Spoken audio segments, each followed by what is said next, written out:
Bahçede erik mi olur, dibinde koruk mu olur?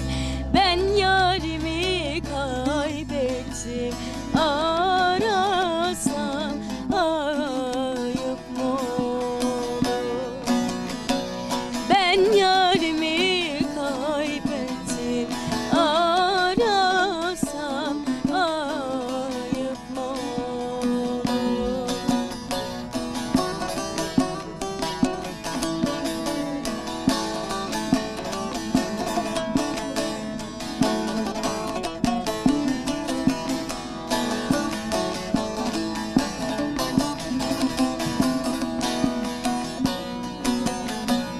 Bahçede